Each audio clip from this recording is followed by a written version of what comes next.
Regard sur la diplomatie est un instant de grande actualité de politique internationale. En 2 heures de temps, suivez les acteurs, experts et diplomates dans divers sujets de relations internationales. Regard sur la diplomatie vous propose aussi une chronique et la revue de presse internationale. Regard sur la diplomatie, c'est tous les jeudis entre 18h30 et 20h30 minutes. Une présentation de Yves Modeste Ngué.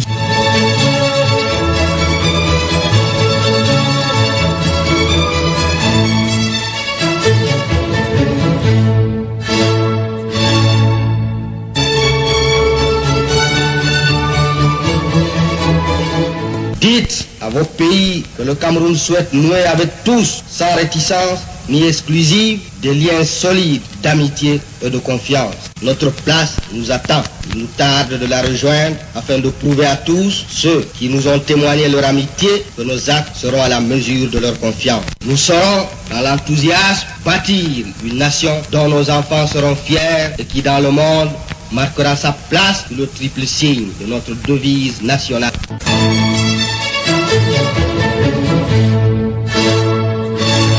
Il reste, à mon avis, que la communauté internationale devra répondre à la question suivante. Le monde peut-il continuer à évoluer dans un contexte de guerre commerciale, de méfiance entre les États, d'incompréhension entre gouvernants et gouvernés? Si, comme on peut le supposer, la réponse est négative, il me paraît que seule une conférence internationale au plus haut niveau pourrait jeter les bases de l'acte 2 de la mondialisation. Vous avez convoqué la tenue d'un grand dialogue national, inclusif aux problèmes posés qui sont une menace à l'unité du pays et au vivre ensemble des Camerounais. Le corps diplomatique met beaucoup d'espoir dans les recommandations issues de ce dialogue et salue le début de leur mise en œuvre effective.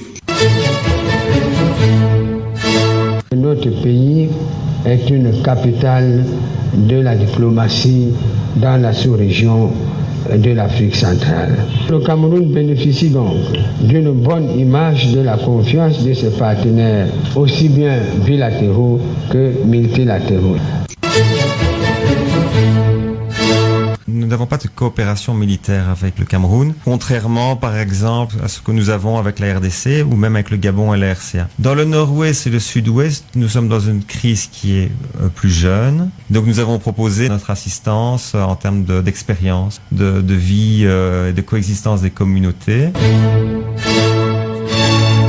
On n'avait pas pensé avoir affaire à une menace de type terroriste ou asymétrique pour pouvoir maintenant réadapter nos forces. On pourra dire que ces nouvelles menaces ont frappé le dispositif de veille camerounais. Docteur Franck Bogo. J'ai un problème quand même qui est fondamental, c'est le chevauchement, n'est-ce pas, des trajectoires. Parce que l'Union africaine a reconnu que l'intégration doit se faire au niveau des sous-régions. Donc finalement, moi j'ai peur que les États soient essoufflés parce qu'il y a un engagement qui est demandé au niveau des serres qui ont été reconnus, mais également des efforts qui sont demandés pour faire marcher l'Union africaine.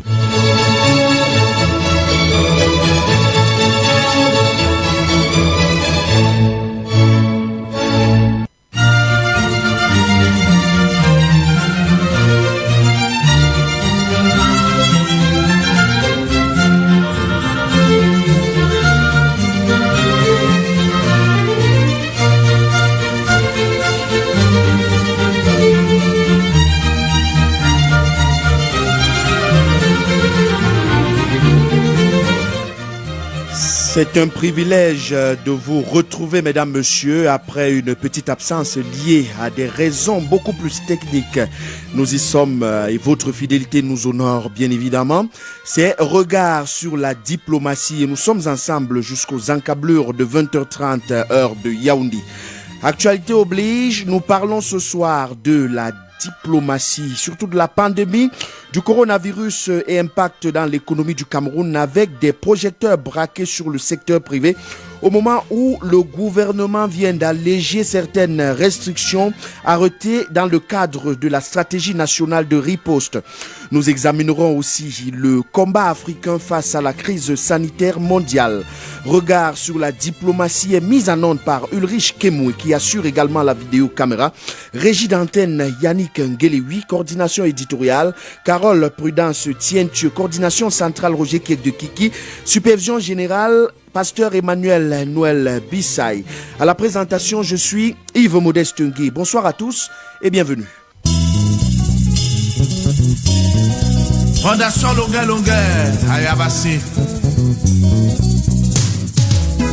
J'ai dit hier soir à la une des journaux, un médecin français a découvert un grand malaise menaçait le monde, de grand danger se nomme le sida. Docteur Tonnerre m'a dit un jour, fais attention Longue, car il existe aujourd'hui sur la terre une maladie qui s'appelle sida. Un beau matin je me suis levé, pas pour me rendre à la Socinada, et tout droit vers un hôpital, me renseigner sur le sida. Docteur Belek, qui n'est plus pasteur, Wana Miaga, Wana.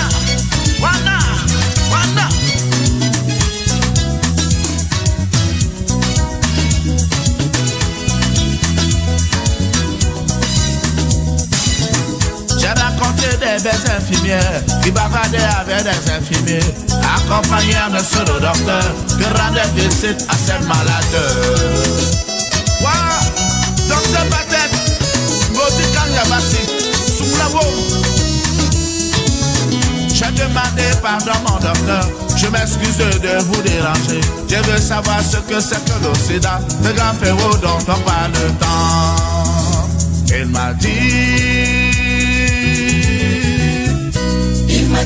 que le sida c'est le mal du siècle, maladie d'amour, maladie du sang. Il m'a dit que le sida c'est le mal du siècle, maladie d'amour, maladie du sexe. J'ai crié, quel malheur pour l'humanité, que va devenir le monde s'il faut mourir en faisant l'amour. Le docteur arrive, il m'a dit tu es stupide mon cher. Après tout, tu dois mourir un jour comme un autre. Si vous buvez trop, il y aura l'abcès de foie. Si vous mangez trop, tant pis pour vous, c'est l'estomac. Il y a des avions, des voitures, bien sûr toujours il y a la mort. Il y a des benziquines, bien sûr toujours il y a la mort. Aïe. Tu dois mourir un jour comme un autre. Aïe aïe aïe. Il m'a dit que le sida c'est le mal du siècle. Maladie d'amour, maladie du sang. Le docteur m'a dit, il m'a dit un jour tu dois mourir. Comme le cancer, la tuberculose, la maladie du sommeil. La sida si vous faites l'amour, n'importe quand et n'importe comment.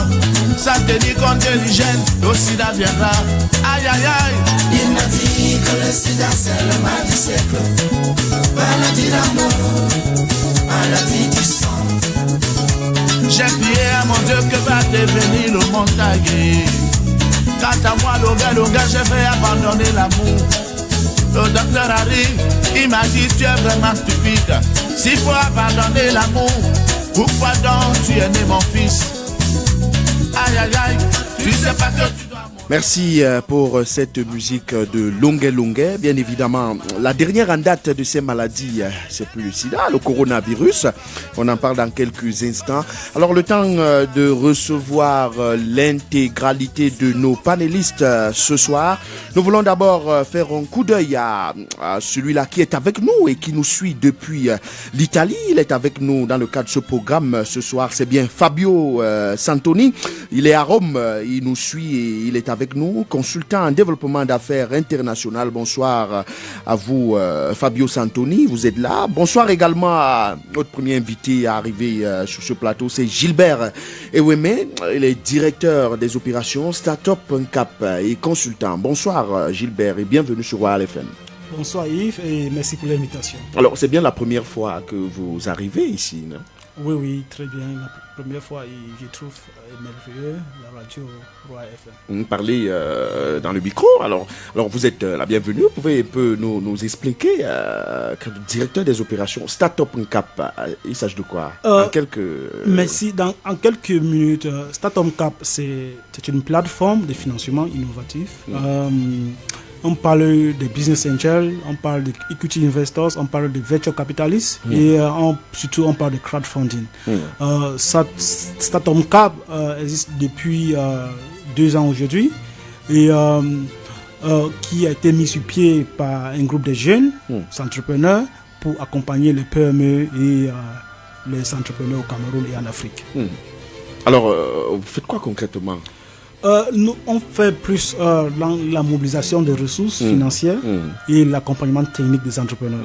C'est-à-dire, si un jeune, un porteur de projet, a un bon projet, un projet fiable, un business plan faisable, on lui met en relation avec un investisseur. Et ça, c'est de 1.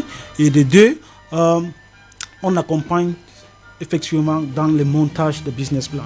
Vous savez, la plupart des entrepreneurs, des start-upers n'ont pas les business plans quand ils sont à la recherche de financement.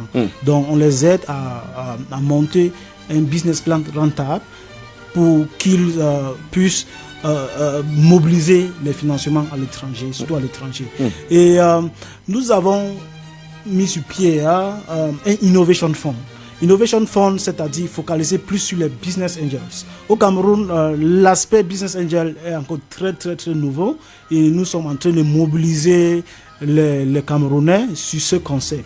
Mettre sur pied un business angel qui va accompagner les entrepreneurs. Vous savez, vous allez confirmer avec moi, au Cameroun, on n'a pas encore les banques d'investissement. Et ça devient très compliqué pour les entrepreneurs pour avoir des crédits dans les banques traditionnelles, puisqu'ils n'ont pas de garantie, etc. Donc ça devient très compliqué. Donc Startup Cap vient pour combler le vide au niveau des financements des entrepreneurs et des startups au Cameroun. Très bien. Alors, vous avez suivi, ou alors vous allez l'apprendre ici tout à l'heure, il y a quelques minutes, ou en cette journée seulement, le gouvernement du Cameroun a décidé d'alléger un peu les restrictions qui avaient été déjà arrêtées dans le cadre de la lutte contre le coronavirus dans notre pays. Par exemple, on venait de décider, entre autres, la réouverture des bars après 18h et aussi les transporteurs qui avaient été obligés de porter quelques passagers. Cette mesure-là a été levée. Bref, en gros, quelle analyse, quelle lecture vous faites de cette décision du gouvernement en ce moment? Je pense que c'est une décision vraiment à embrasser, puisque le Covid-19, je dis toujours, est pire que la crise économique de 2008. Puisque, vous savez, la population la plus touchée du Covid-19, ce sont les entrepreneurs qui sont dans l'informel. Oui, donc c'est très compliqué. Donc avec les mesures du gouvernement, on embrasse vraiment, mais je pense qu'ils ont encore beaucoup à faire vis-à-vis du secteur économique au Cameroun. Qu'ils ont encore beaucoup à faire, c'est-à-dire le gouvernement s'est un peu anticipé?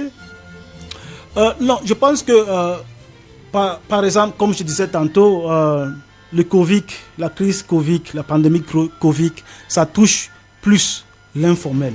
Et vous savez, plus de 80% de l'économie camerounaise est dans l'informel. Les start-upers qui se battent de jour au jour pour développer leurs affaires, et ils ont tellement les problèmes face au loyer, face aux connexions, face pour payer les factures, ça devient très compliqué.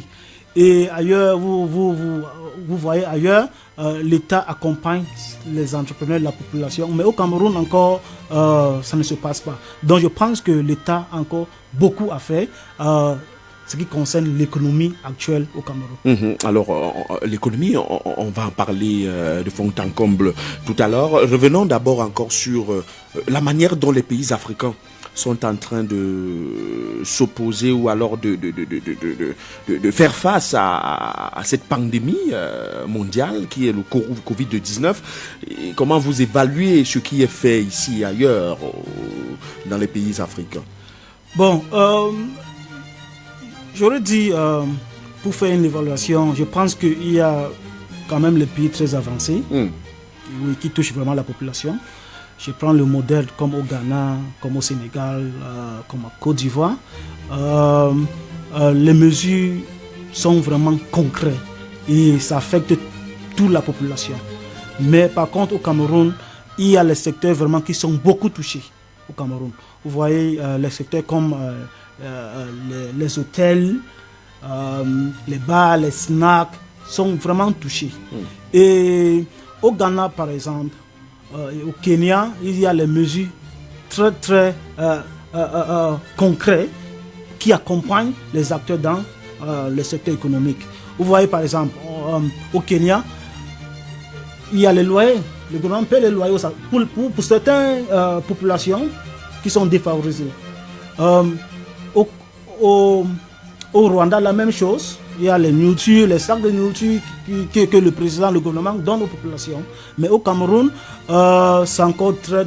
Est-ce que vous avez aussi pris en compte le fait que, au niveau de la population, les populations de ces pays ne sont pas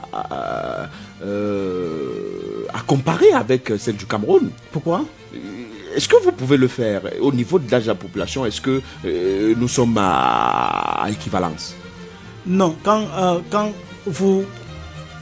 vous parlez pour comparer la population. La population, c'est la population. Oui. Et il y a les secteurs informels en Sénégal, Côte d'Ivoire. Il y a le secteur informel également au Cameroun. Vous allez voir le don du chef de l'État qui a touché les 360 communes. C'est une bonne démarche. Oui. Mais je pense qu'il pouvait mieux faire, surtout la population économique, le secteur privé. Le secteur privé est tellement abandonné au niveau du Cameroun. Gilbert, et là, ça cause un véritable problème. Gilbert, le Cameroun aussi, vous le savez, est engagé dans plusieurs fronts en ce moment. Oui, le Cameroun est engagé en plusieurs fronts. Voilà. On a le Boko Haram, on a la crise anglophone, on a le Covid-19. Et le problème, c'est que le Cameroun est riche, on a les moyens au Cameroun, mais malheureusement, on ne sent pas les actions concrètes. C'est ce que moi je veux dire. On ne sent pas les actions concrètes. Moi je pense que le gouvernement doit plus toucher le secteur, l'économie, le secteur économique dans chaque pays est la clé du développement de ce pays-là. Exactement. Mais tant qu'il n'y a pas de mesures pour accompagner l'économie, le secteur privé, ça devient très difficile, ça devient très compliqué. Par exemple, ils doivent payer les loyers, ils doivent payer leurs factures, ils doivent payer les employés. La plupart des employés maintenant sont à la maison, ils n'ont pas de salaire. Ils fonctionnent comment? Ils mangent comment? Ils sont en confinement, ça devait être très compliqué. On va parler d'économie tout à l'heure, mais déjà, revenons un peu sur la réponse au Covid. Au Cameroun, quand même, il y a déjà une lueur d'espoir avec ce remède qu'a mis sur pied Monseigneur Samuel Cléda. Ça montre que le Cameroun, quand même, avance, non? Et si on a les chiffres, on a plus de 900 guérisons. La pandémie, c'est important, non? Bon, ça montre qu'on se bat. C'est important, on se bat par rapport à d'autres pays.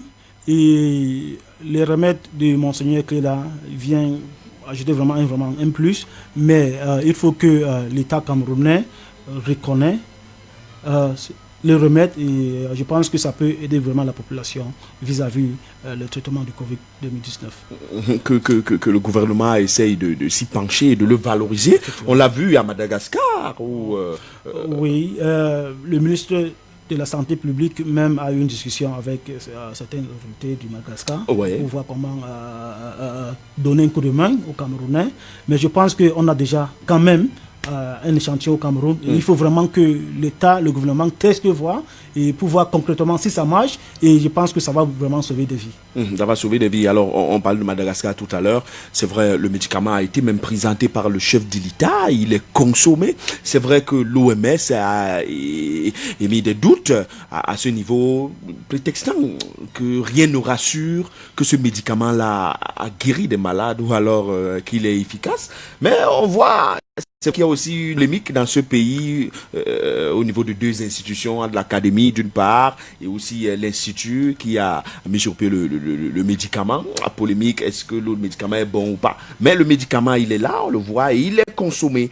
Et d'autres pays encore on fait des efforts dans ce sens-là, des efforts de lutte de la pandémie contre la pandémie à coronavirus. Le Maroc aujourd'hui a éteint sa politique par exemple de dépistage. Le Togo qui a bénéficié aussi d'un soutien de la Banque mondiale, d'un soutien de la Banque mondiale pour riposter. C'est vrai qu'on compte les pays qui ont bénéficié de ce soutien.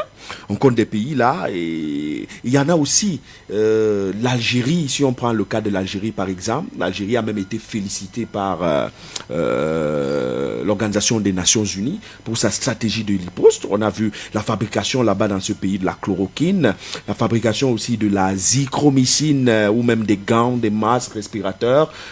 Ça s'est fait et on se souvient aussi que l'Algérie fait partie du trio des pays que l'OMS avait prédit le danger, s'il faut le dire ainsi. L'OMS avait prédit un danger pour ces pays-là. Il y avait l'Algérie dedans, qu'il fallait faire très attention parce que l'Algérie pourrait être fortement frappée dans le cadre de cette pandémie.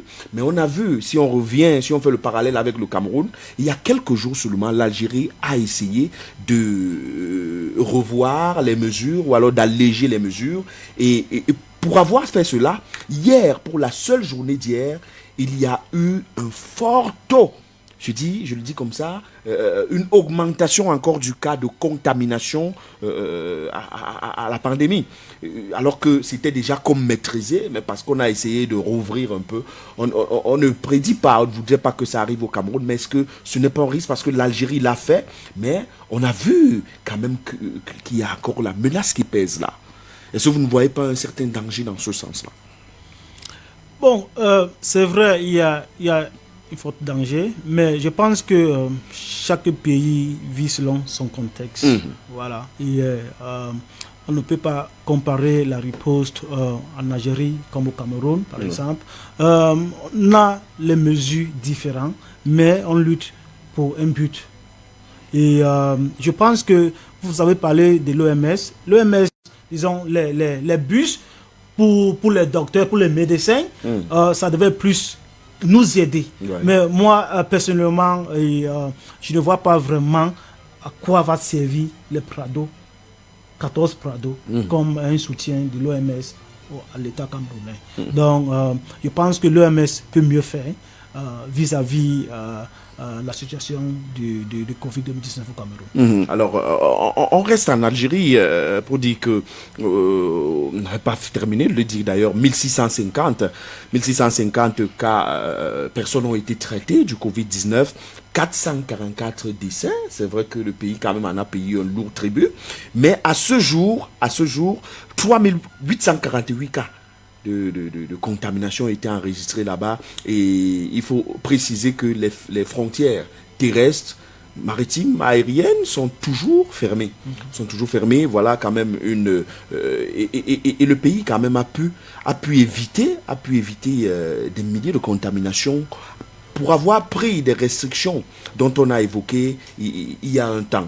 Mais lorsqu'on voit donc aujourd'hui la propagation, le rythme de propagation et le rythme de maintien ou alors de riposte, on prend aussi le cas de la RDC qui a riposté aussi à son niveau. On a même annoncé aussi là-bas un médicament trouvé. J'espère que le ministre de la Santé publique a aussi passé des coups de fil de ce côté-là. Alors lorsqu'on essaye de voir tout ça, est-ce qu'on peut dire aujourd'hui que l'OMS avait raison de dire que l'Afrique devrait s'attendre au pire avec la situation de la pandémie du coronavirus? Est-ce que l'Afrique vit vraiment ce pire-là? Bon, selon moi, je pense que la prédiction de l'OMS touchait plus vis-à-vis les fonctionnements de l'Afrique. Parce que quand vous voyez la distanciation sociale, on ne respecte pas. On ne respecte pas, donc ça c'est vrai. Donc ça, c'est tous ces problèmes qui causent la production. Et je pense que de deux, si vous voyez... C'était une alerte alors. Oui, voilà. Si vous voyez aussi le confinement, on ne respecte pas, puisque les gens sont prêts plutôt à aller mourir de Covid au lieu de mourir de la famine à la maison. Donc c'est très compliqué. Mais je pense que nous sommes en Afrique et on a nos mesures également.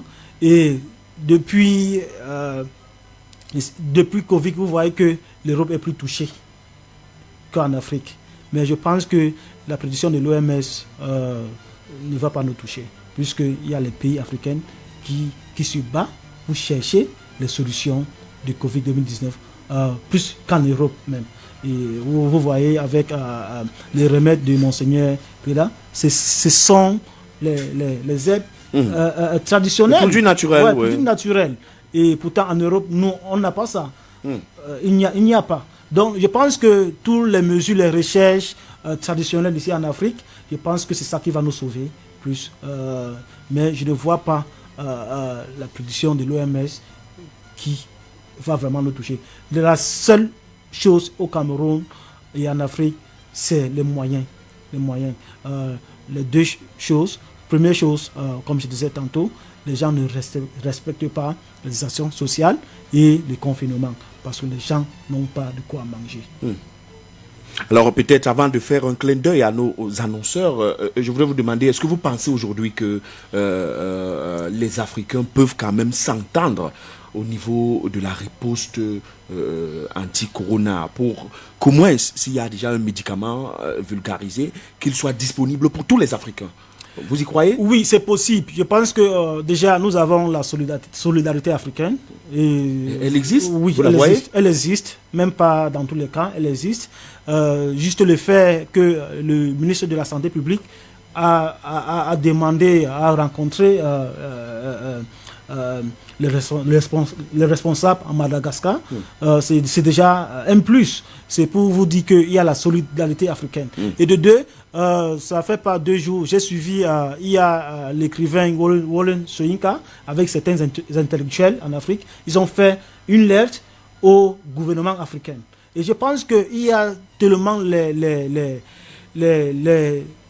mesures concrètes où les gens proposent, mais c'est au gouvernement d'implémenter vraiment les mesures et d'harmoniser. Et je veux dire, il y a vraiment la solidarité là. Parce que sans la solidarité, ça serait très compliqué. Si le remède de Monseigneur Cléda est validé, je pense que d'autres pays africains vont également avoir pour guérir leurs patients. Très bien. Gilbert Eweme, vous l'avez bien entendu, il a pour première langue l'anglais et il s'exprime très bien en français. Alors, on va faire un tour du côté de la cabine et on revient derrière.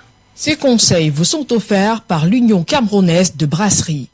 Iba ka yuka wanta ko ye mshi shi warupo mshi ya wan ka jimba lam juma se pon foni corona virus na mi pa mi ko bon ko man sumbo mu poti chafe ninke ni chamburu ke injo chambo mu poni ja ya pa gel hydroalcoolique na mbara ipa chimba mi ko moto enko ko ti so ambo mu po mbara ita pa mi ko bunjo cha yusho ko yusho e ko mba yo sha ko ba ke mo na mbara ikpapa mi ko moto en shasha mo ko masambo mi bi munte ka ko ngata shisha mona ndini shibo mi apapo inji ke mi ti shafa ka unta manda make wo mo rupona ogwe yo ko wa na sanfu ni mask na an fa ishu po ashuruna mbara iten shibo mi ko moto sanga po shisha mo ko yaktifa na yupo amendi meta.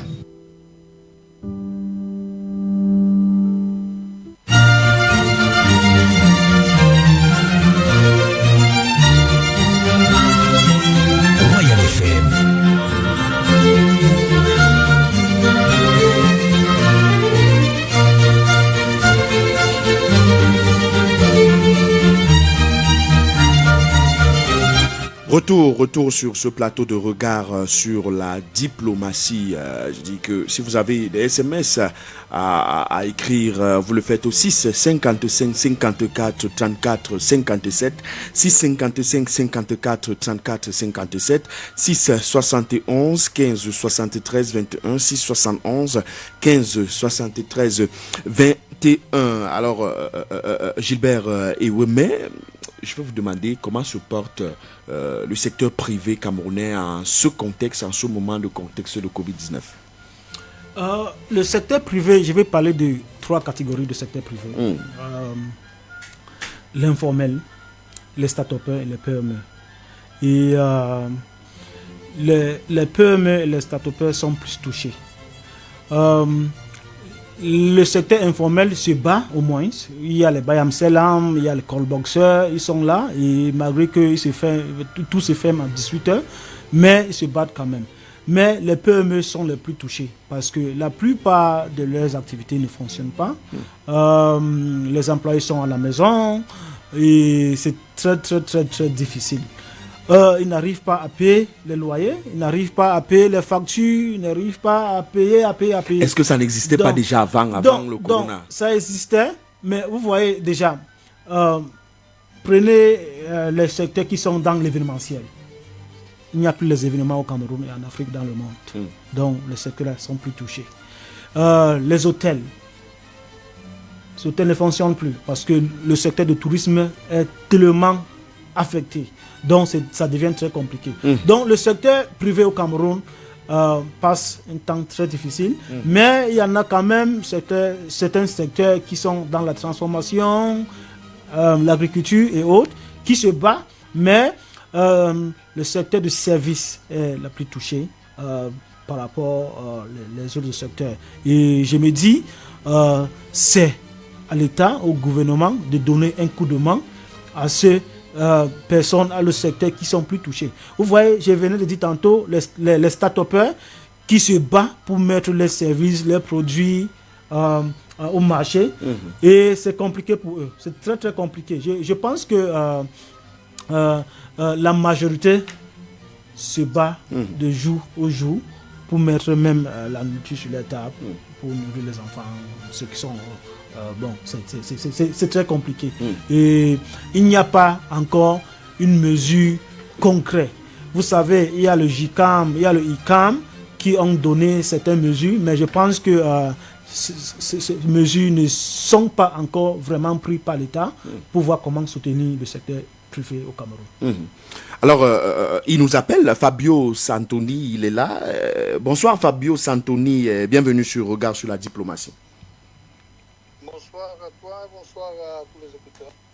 Alors, nous sommes justement en train de parler de l'économie et on essaye de faire déjà l'état des lieux en cette période marquée par la pandémie du Covid-19. Oui. Alors, un avis là-dessus, on vous écoute. Excusez-moi, je n'ai pas compris la question parce que le réseau est tombé.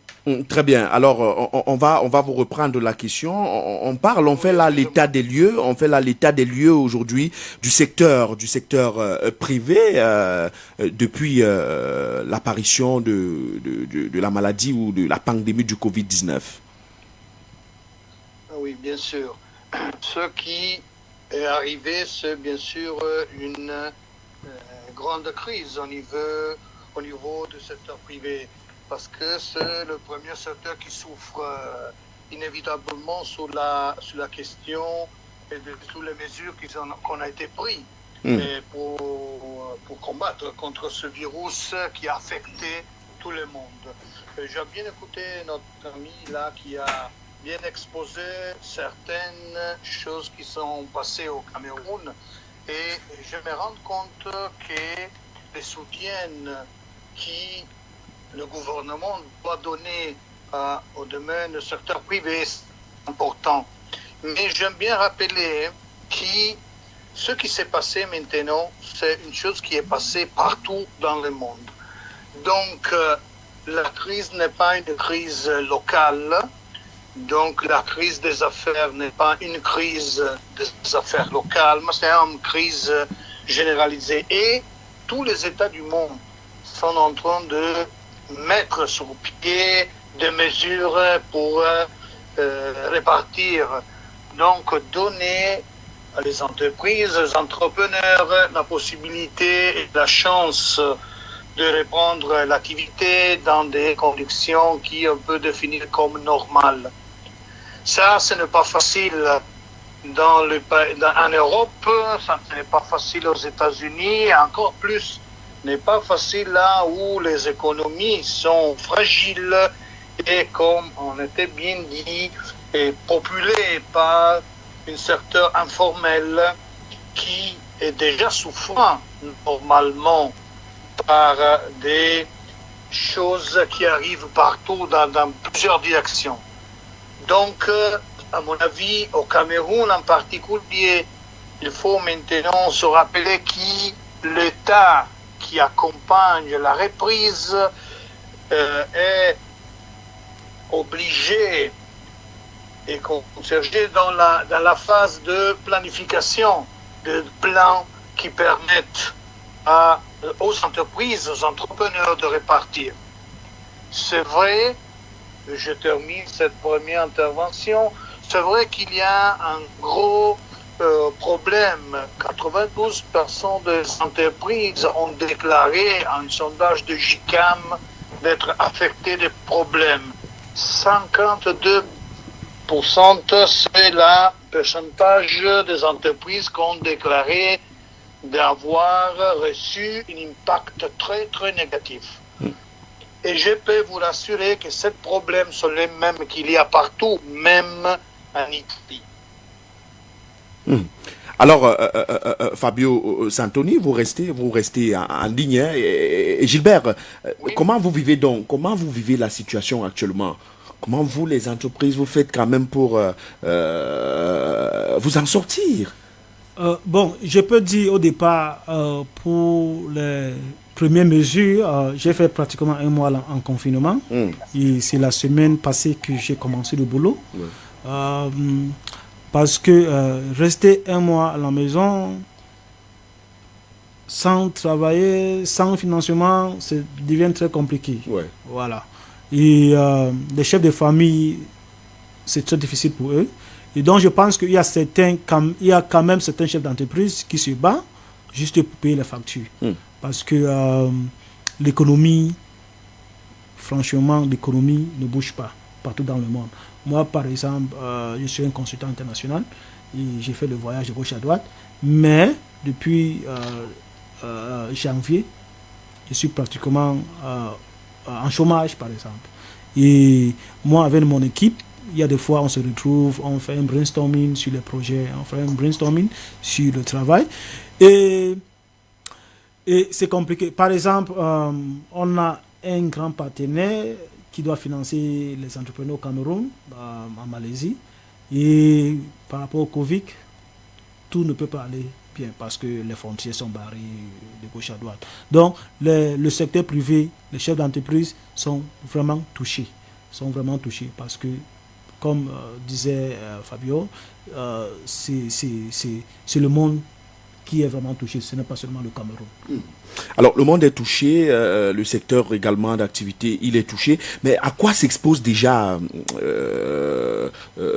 les entreprises privées aujourd'hui, s'exposent à quoi dans ce contexte-là? Bon, je pense que les entreprises, si je peux toucher le point positif de Covid, c'est parce que c'est ce que la plupart des entreprises aujourd'hui qui ne maîtrisaient pas ou bien travailler en ligne, par exemple, sur le font maintenant. Vous voyez, il y a plus de Zoom, les réunions Zoom, il y a plus les conférences en ligne. Donc, le Covid-19 a eu un point important, celui de booster encore l'activité dans le secteur électronique. Voilà. Donc, c'est vraiment un plus. Mais, je veux dire, ça va amener les Africains à vraiment apprendre, à ne pas dépendre de la Chine ou bien des autres pays à l'étranger. Parce que vous voyez, on est face à un problème très très difficile au Cameroun, en Afrique. On n'a pas les industries. Donc ça devient un véritable challenge. Donc je pense que si une leçon que les pays africains peuvent prendre du Covid, c'est déjà commencer à mettre les industries dans leur pays. Parce que vous voyez, la production de certains matériels pour la riposte, la plupart viennent de l'étranger. C'est vrai que pendant 2-3 semaines, il y a les entreprises qui fabriquent les masques maintenant, les gels hydrauliques et autres. Je pense que ce sont les avantages ou bien les plus de Covid. Et je dis, j'insiste que il nous faut vraiment les mesures concrètes. Et c'est à travers le Covid que je pense que certaines choses vont changer au Cameroun et en Afrique. Alors Fabio, à votre avis, à quoi ces entreprises sont-elles exposées? Mais moi, je suis 99% d'accord avec notre ami, parce que c'est vrai qu'il est Covid, c'est même une opportunité. Quand je dis qu'il y a une monde entière qui s'est arrêté, c'est-à-dire qu'il y a déjà une opportunité pour se rendre compte qu'on est tous dans les mêmes bateaux. Donc, tout le monde des affaires est fermé et on est en train de reprendre, mais ça donne une opportunité. On a cité, par exemple, l'exemple des vidéoconférences et de la connexion en ligne pour se parler, donc ce que les Anglais appellent le smart working. Et ça, c'est un avantage qui, en Afrique, les Africains, et laissez-moi dire même les Camerounais, ils doivent comprendre pour accepter même et apprendre même des temps de réponse plus vite. La chose que je remarque depuis 20 ans au Cameroun, je dis qu'il y a deux vitesses de marche entre le monde des affaires du monde et le monde des affaires en Afrique, et au Cameroun en particulier. Donc il faut se rendre compte qu'il faut se mettre sur la même roue. Maintenant, on repart à peu près dans la même ligne, donc on peut regagner la distance qui sépare, le gap qui sépare les entreprises africaines avec les autres pour marcher. Et laissez-moi ajouter une petite chose. Il y a un thème qui notre ami, je m'excuse, je n'ai pas entendu son nom, donc je m'excuse pour l'appeler seulement notre ami. Oui, Gilbert et Wemé. Gilbert, excusez-moi Gilbert, voilà Gilbert, je m'excuse encore une fois.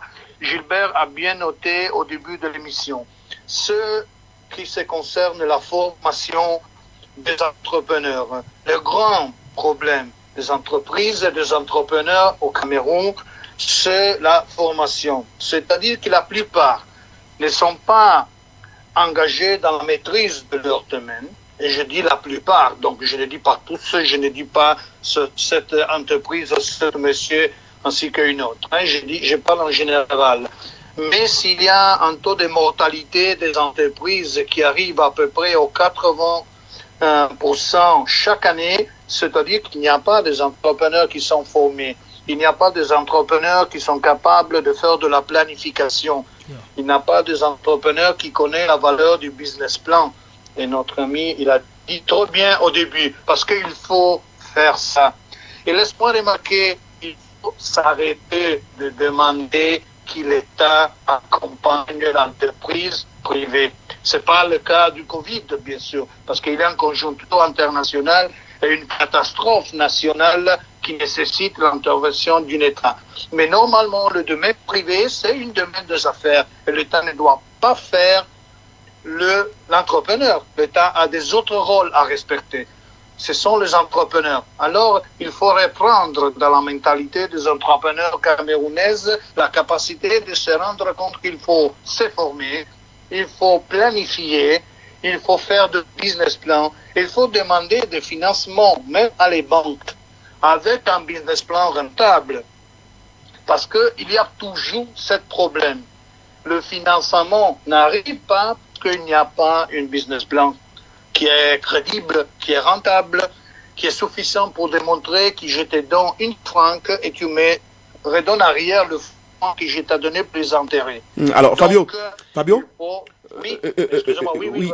J'ai l'impression que Gilbert n'est pas très d'accord avec vous sur un point. On va d'abord l'écouter. Oui, Gilbert. Bien sûr, Gilbert. Oui, Fabio, je pense que si l'État suivi, c'est grâce aux entrepreneurs. Parce que les entrepreneurs paient les taxes. Les entrepreneurs sont la clé de l'économie. Et au moment où les entrepreneurs sont vraiment touchés, je pense que l'État a aussi un rôle à les accompagner. Pas leur donner l'argent physiquement, mais il y a les mesures où l'État peut prendre pour accompagner les entrepreneurs. Par exemple, au Cameroun, il y a les entrepreneurs qui ne travaillent pas, mais ils continuent à payer les taxes. L'État peut prendre ce genre de mesures pour dire que bon, ok, pour 2-3 mois, vous n'allez pas payer les taxes. ou bien pas à 100%, mais on vous réduit les taxes. Il y a les factures comme l'électricité, l'eau. L'État peut dire, ok, pour 2-3 mois, comme ça se passe ailleurs, vous n'allez pas payer les factures. Donc ça revient un peu très coûteux pour les entrepreneurs. Et vous voyez un entrepreneur, un chef d'entreprise qui a 2-3 salariés, il n'arrive pas à payer, à faire entrer de l'argent pour payer les entrepreneurs, excusez-moi, pour payer les salariés. Ça devient très compliqué.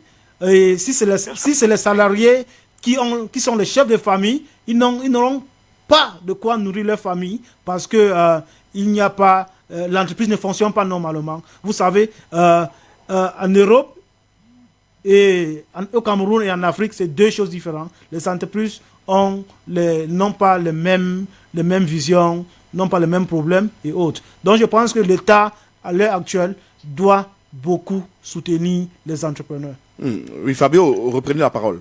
Oui, je suis d'accord. Peut-être que je me suis mal expliqué et je m'excuse. Je ne me référais pas au moment particulier de cette Covid. Parce que maintenant, c'est normal que face à une situation généralisée, une situation improvise qui est tombée sur la tête de tout le monde sans aucune faute, c'est normal que l'État doive accompagner avec des mesures que vous avez bien listées et qui sont les mêmes qui, même en Italie, on demande à notre État. Donc, je suis d'accord, peut-être que dans mon explication, j'avais mal expliqué le sentiment que j'avais, c'est-à-dire que normalement, il ne faut pas que l'entreprise privée demande à l'État de l'accompagner sur le plan financier, sauf que maintenant, là où il y a une crise globale, donc dans la crise globale, il faut qu'un État, n'importe où, au Cameroun, en Italie, en Espagne, n'importe où, doive accompagner les entreprises. C'est vrai, et le même problème que vous avez remarqué du Cameroun, il y a même en Italie où les entrepreneurs ont été obligés à arrêter la production, fermer l'usine. Donc il faut payer les employés, les ouvriers. Donc il faut que quelqu'un va soutenir l'entrepreneur qui doivent payer le salaire sans avoir l'opportunité de gagner de l'argent en vendant un produit, un service, n'importe quoi. Donc, je suis totalement d'accord. Je me réfère à la mentalité qui est parfois diffusée d'attendre qu'un État accompagne sur le plan financier l'entreprise privée, sauf que dans, par exemple, le commerce extérieur, où il faut mettre sur place des actions pour améliorer la visibilité et l'opportunité d'exportation dans tout le monde. Et en particulier, à mon avis, en Afrique, parce que les Africaines sont incroyables. Tout le monde regarde l'Afrique, sauf que les Africaines, comme un marché. Donc, il y a un marché incroyable en Afrique qui seulement les Africaines n'ont pas la volonté de prendre en considération. Donc, je suis d'accord avec toi. C'est l'État qui doit accompagner maintenant. Alors, qu'il faut améliorer. Alors, Gilbert, que font donc les entreprises elles-mêmes pour mieux juguler la situation? Je pense que les entreprises eux-mêmes, comme je disais tantôt, la plupart n'ont pas les stratégies et ça devient très compliqué. Et tant qu'une entreprise fonctionne sans stratégie, autant de crises comme ça devient très compliqué pour l'entreprise. Et voilà pourquoi la plupart sont en difficulté aujourd'hui. Qu'à cela ne tienne, il y a certaines entreprises quand même qui continuent toujours à fonctionner, oui, malgré la pandémie Covid, mais ils sont toujours là. Je venais de dire tantôt, certains travaillent toujours étant à la maison. Et je dirais que ceux qui sont plus en service aujourd'hui, ce sont les entreprises qui font dans les nouvelles technologies. Développement des sites web, développement des applications, etc. Je pense que même à distance, ils peuvent bien mieux travailler. Les entreprises qui sont plus touchées, ce sont les entreprises de transformation qui produisent plus que... Si on respecte vraiment la distanciation sociale, ils vont rester à la maison. Donc, les entreprises au Cameroun, je pense que ce qu'ils doivent vraiment faire à l'heure ci, c'est de reformuler leur vision, reformuler leur stratégie de travail et pour mieux s'en sortir pendant et après le Covid-19. Est-ce que vous pensez que c'est ça qui manque aux leaders de ces entreprises, à leurs dirigeants? Bon, quand je dis... Ok. Oui, Fabio, allez-y. Non, excusez-moi, non, vas-y, va terminer. D'accord. Oui, je pense que la plupart des entreprises, des chefs d'entreprise ont les difficultés. Parce que certains sont là sans vision. Je parle par exemple des cas de start-upers. Chef d'entreprise sans vision. Oui, il y a les chefs d'entreprise qui n'ont pas de vision. Ok. Et vous voyez quelqu'un qui met sur pied une entreprise, il est là pendant 5 ans, 10 ans, il ne grandit pas, l'entreprise ne grandit pas. Vous pensez qu'au moment de Covid, l'entreprise va faire quoi? Donc, l'entreprise doit trouver les stratégies. Je suis totalement d'accord. L'entreprise doit trouver les stratégies au temps de crise pour mieux s'en sortir. Et au Cameroun, c'est très difficile maintenant parce que... Qu'est-ce qui rend ça difficile? Oui, expliquez-nous. Oui, parce que déjà, vous voyez, une entreprise qui n'arrive pas à faire chiffre d'affaires, par exemple, ou bien, disons que qui vit du jour au jour. Au quotidien. Ça devient très compliqué. Je disais tantôt que la majorité sont dans l'informel, par exemple. Si quelqu'un qui gagne 100 francs, il finit les 100 francs aujourd'hui, et demain, il dit que je vais aller continuer pour travailler pour gagner 100 francs. Et la majorité de nos entreprises sont comme ça au Cameroun. On a juste les entreprises citoyennes, comme je peux dire, qui s'en sortent mieux, par exemple. Mais il y a les PME, il y a certains PME qui sont en véritable difficulté aujourd'hui. Parce qu'ils vivent du jour au jour. Là, le problème est la responsabilité ou alors... oui, Fabio voulait déjà dire quelque chose là-dessus. Oui, je suis d'accord sur la vision et la manque de vision et l'abordement du domaine des affaires à travers la mentalité de jour par jour. Quand il n'y a pas une vision, il n'y a pas une stratégie, devient difficile de sortir d'une crise comme celle de la pandémie. Et je suis d'accord, c'est même pas la pandémie qui va résoudre les problèmes en appui de l'État. Si tu n'es pas capable, tu n'es pas capable. Mais je dis, laissez-moi dire encore une fois, qu'il faut préparer les entrepreneurs, le chef d'entreprise à avoir cette vision. Il faut profiter de l'occasion pour faire une stratégie de développement au niveau des PME au Cameroun. Le 90% des entreprises camerounaises sont de PME. Et je n'ai pas de données sur la différence entre les réels, les informels, etc. Mais ce qui me touche, et j'ai fait, on a parlé de développement, de la formation, de contact en ligne. Moi, j'ai fait des cours avec des entrepreneurs camerounais en ligne dans 16 jours. Et c'est ça que j'ai fait, exactement de transférer la capacité de planifier une nouvelle vision pour répartir une vision différente et en sachant qu'on arrive à avoir un marché différent, un marché local et un marché sous-régional qui sera totalement différent. Donc la clé sera créer une vision, créer des formations et créer des chefs d'entreprise qui sont capables de se rendre compte que l'entreprise ne vive pas jour par jour, mais avec un projet de bref, long terme. Alors, Gilbert, mais quelle est la place ou le rôle du gouvernement ou de l'État dans tout ceci? C'est vrai, vous avez dit l'État doit accompagner, oui. Je dois encore répéter, l'État a... De quelle manière? Quel genre d'accompagnement? A un grand rôle à jouer pendant les moments difficiles comme ça pour les entreprises, surtout pour les start-upers. Je disais, la majorité des employés sont à la maison parce qu'ils sont en confinement, pour ceux qui veulent être en confinement. Et certains n'arrivent pas à payer les employés, certains n'arrivent pas à payer leurs factures, factures d'eau, factures d'électricité, de loyer, ça devient très compliqué. Et le bailleur ne veut pas regarder ça. Le bailleur veut son loyer à la fin du mois. Et ça devient très compliqué. Et je pense que l'État doit, vous voyez par exemple les masques qu'on produit, il y a quand même la majorité des entreprises qui ont gagné du marché de l'État. Vous voyez le don du chef de l'État, il y a les masques, des milliers de masques, et ça, ce sont les entreprises locales qui en ont fabriqué. Donc ça, c'est un avantage, une opportunité. Donc je pense que l'État devait plus encourager les entreprises locales vis-à-vis la fabrication de matériel made in Cameroun au lieu d'importer ailleurs. Et de deux, l'État, par exemple, je prends le ministère des PME où je travaille plus avec eux, ils doivent normalement organiser une concertation avec les chefs d'entreprise pour mieux comprendre leurs problèmes et voir comment résoudre leurs problèmes. Et parlant de ça, il y a eu quand même une rencontre hier, non, entre le patronat et le gouvernement.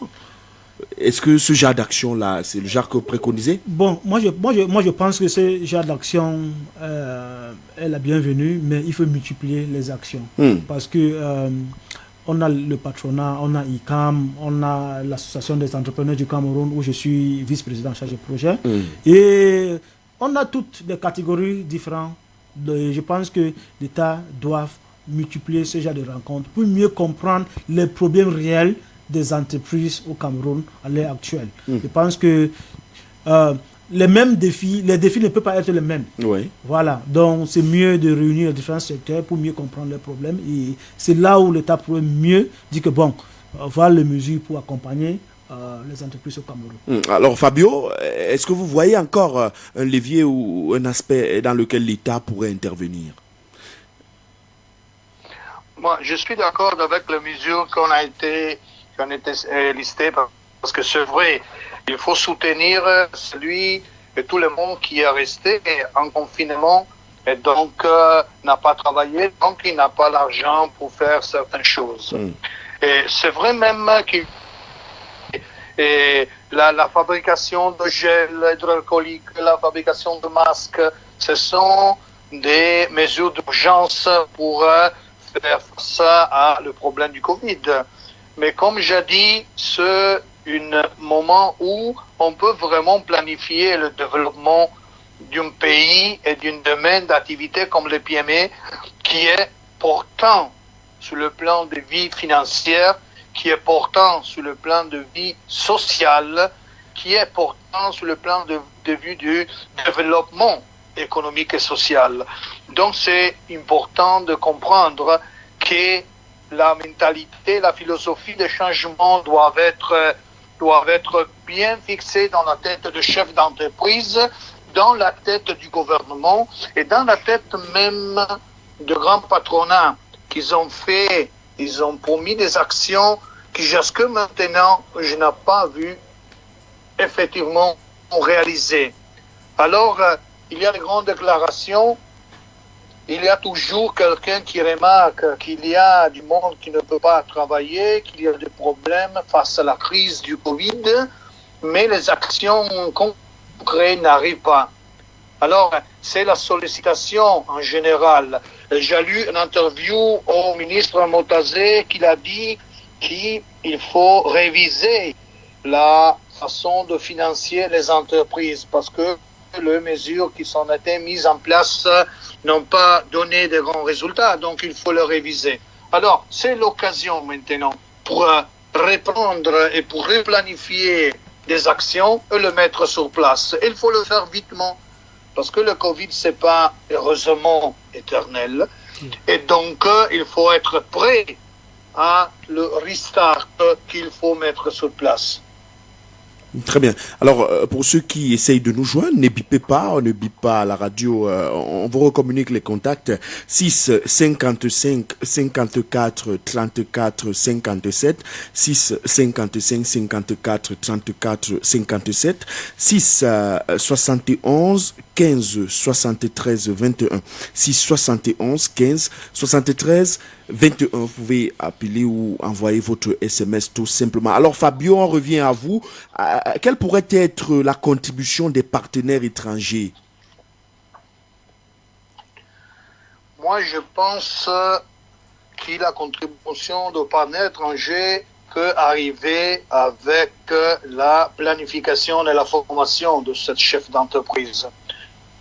Il faut mettre sur place des écoles qui sont capables de préparer et d'accompagner les entrepreneurs dans cette nouvelle vision.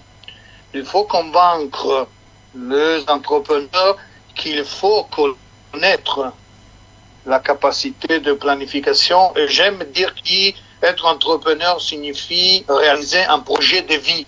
Donc l'entreprise est ta vie, et avec ta vie, tu as ton environnement. Donc les employés, les ouvriers qui travaillent avec toi, ou le softwareiste, dépendent de ton domaine d'activité. Mais il faut que les chefs d'entreprise apprennent qu'on ne peut pas rien gagner sans rien faire. Et il faut comprendre que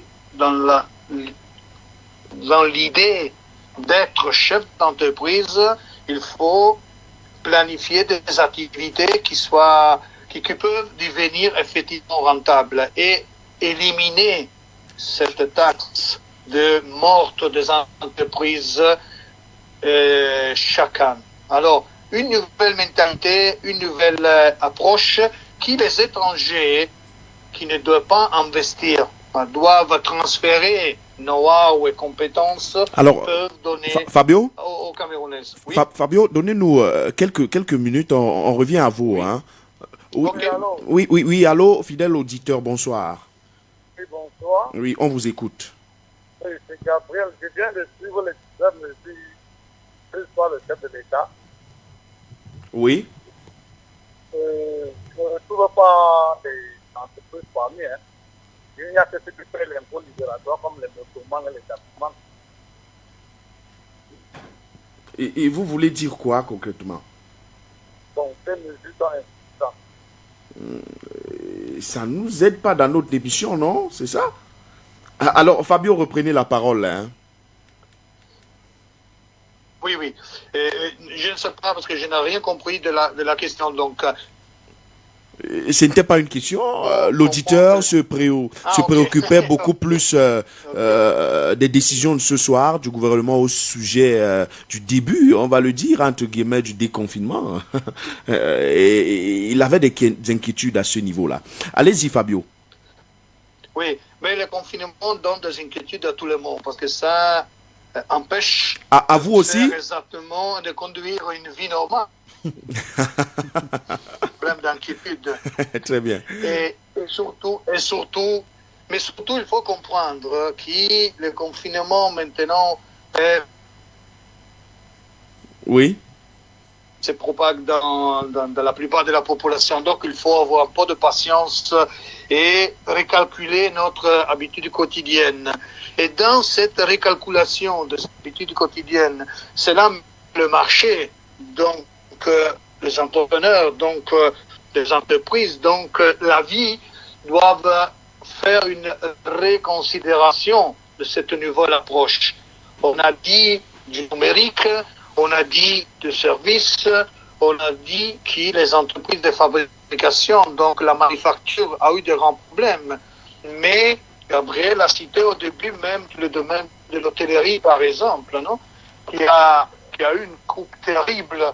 Et il était prêt à faire des choses en attendant la CAF de cette année. Donc, il y a des stratégies qui se sont mises en place que le Covid a tué complètement. Maintenant, il s'agit de repartir avec une nouvelle vision et avec une nouvelle approche au marché, même local surtout, et comprendre que pour se rendre capable d'être indépendant dans l'étranger, il faut investir dans l'entreprise locale et commencer à produire qualité.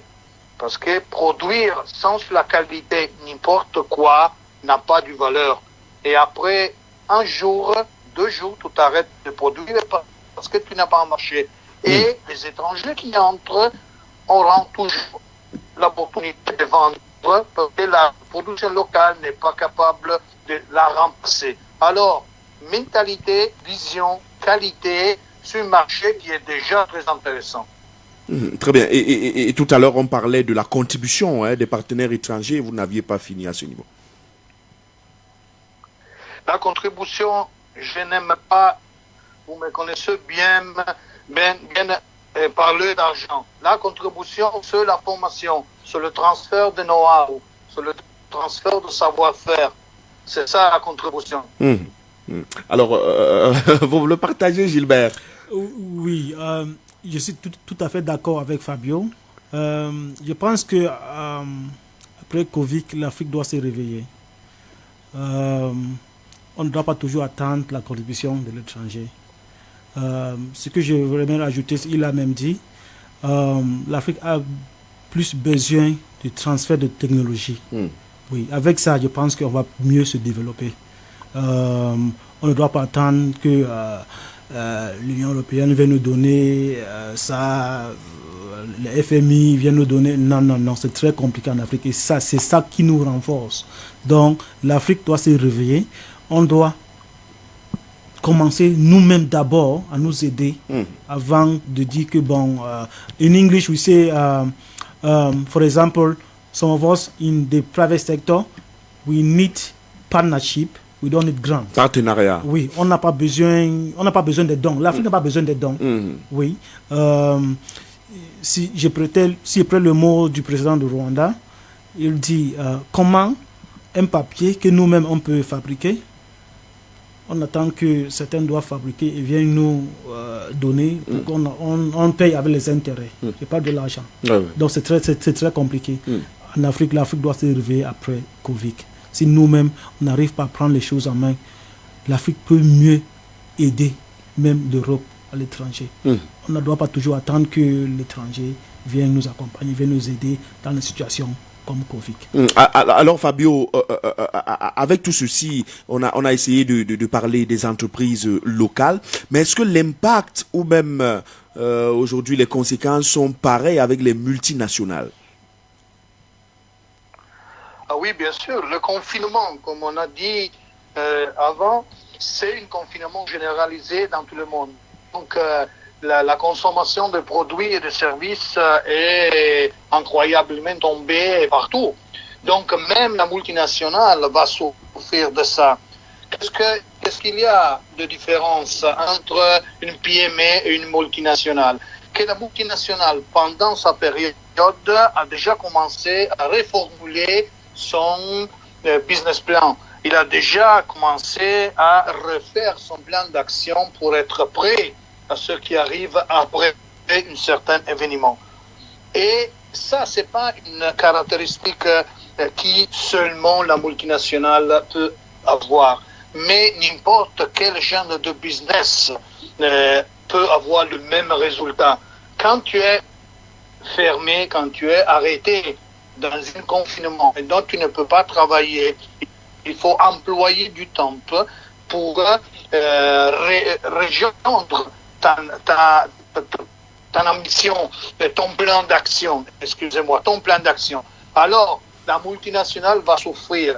Et je suis d'accord avec Gabriel. L'Afrique peut et doit se réveiller, n'attendre pas les dons, parce que les dons, il n'existe pas. Il demande toujours quelque chose. Il faut se développer avec des partenariats. Et quand j'ai dit que les étrangers peuvent former les chefs d'entreprise du Cameroun, c'est-à-dire que c'est même dans l'intérêt des étrangers de former et de créer un niveau d'entreprise gagnant.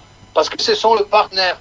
Et pour se développer dans tout le monde, il a besoin de partenaires. Maintenant, au Cameroun, il n'y a pas beaucoup d'entreprises qui sont à niveau de PME européennes ou américaines.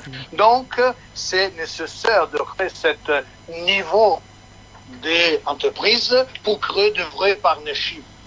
Et je suis d'accord avec Gabriel. Avec Gilbert, Très bien. Alors, Gilbert, excusez-moi. Oui, Fabio, restez en ligne. On va souffler, souffler pour revenir.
Regard sur la diplomatie, mesdames, messieurs, vous êtes sur 88.4. Vous pouvez également regarder nos programmes sur Facebook à l'adresse Royal FM Manemo, espace Cameroun, Royal FM Manemo, espace Cameroun.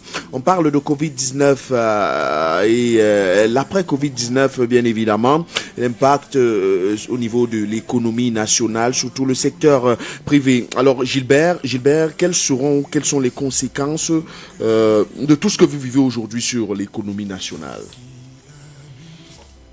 Bon, je pense que les conséquences, pour moi, sont plus positives. Parce que déjà, pendant ces 2 mois au Cameroun, il y a pas mal d'entrepreneurs, des entreprises qui ont quand même changé leur manière de travailler. Ça c'est déjà un plus, un impact très positif. Et en gros, je peux dire l'Afrique a tiré aussi des conséquences. Parce que vous voyez, quand on dépend, ça devient très compliqué.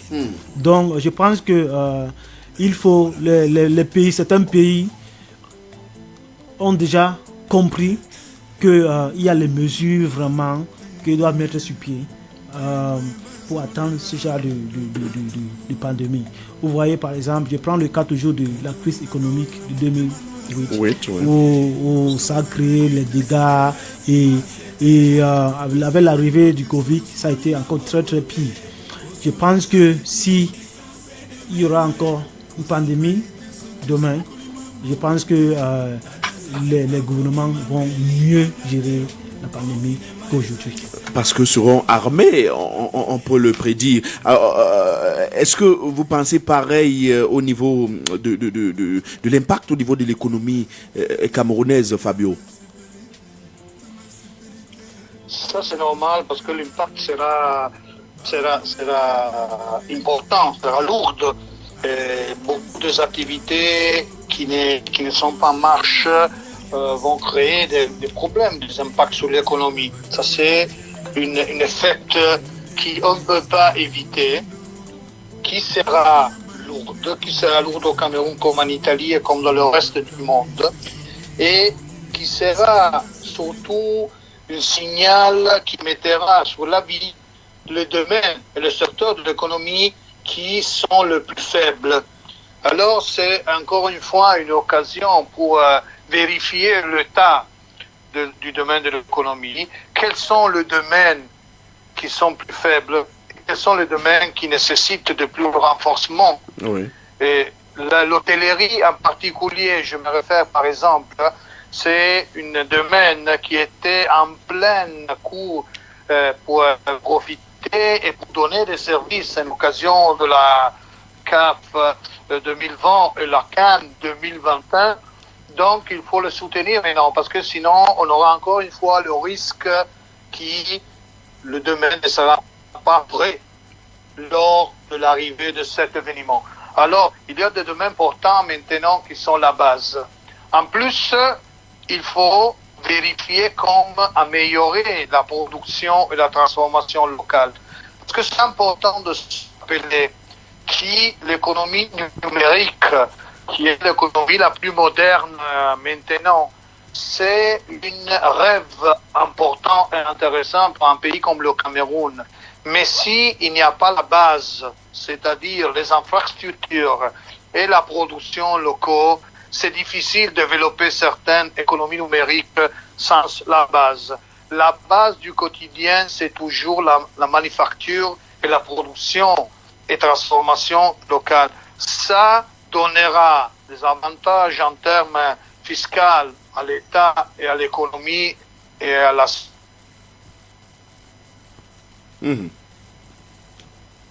Fabio? Même de même plus moderne, laisse-moi dire.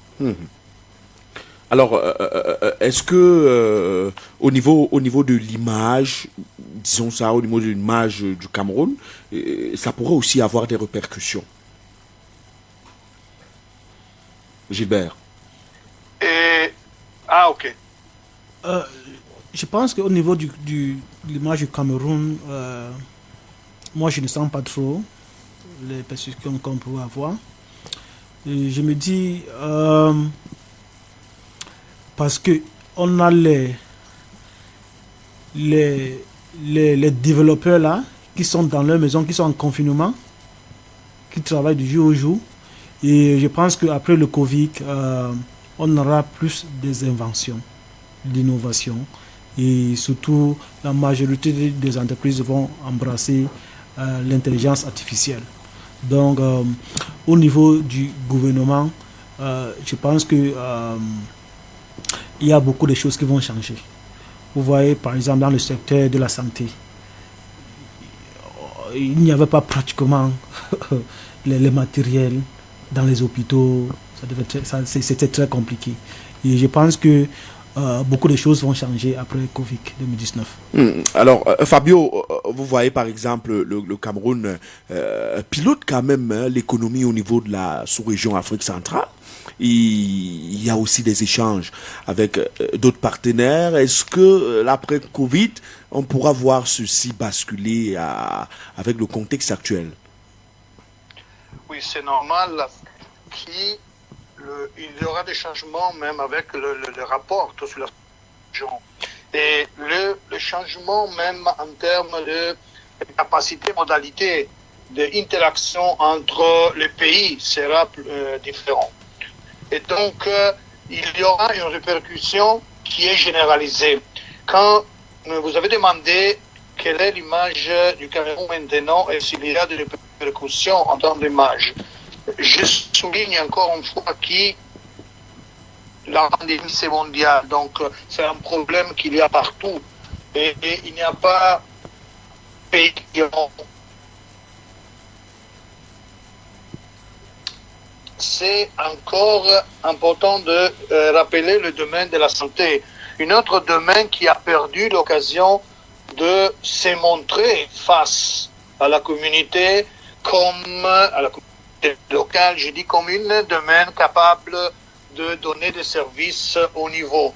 Alors quand on parle de ce qui se passera après le Covid, le domaine de la santé, qui la plupart est privé, parce que c'est un domaine qui la plupart est privé, doivent s'adapter et réadapter à la fourniture de services de niveau.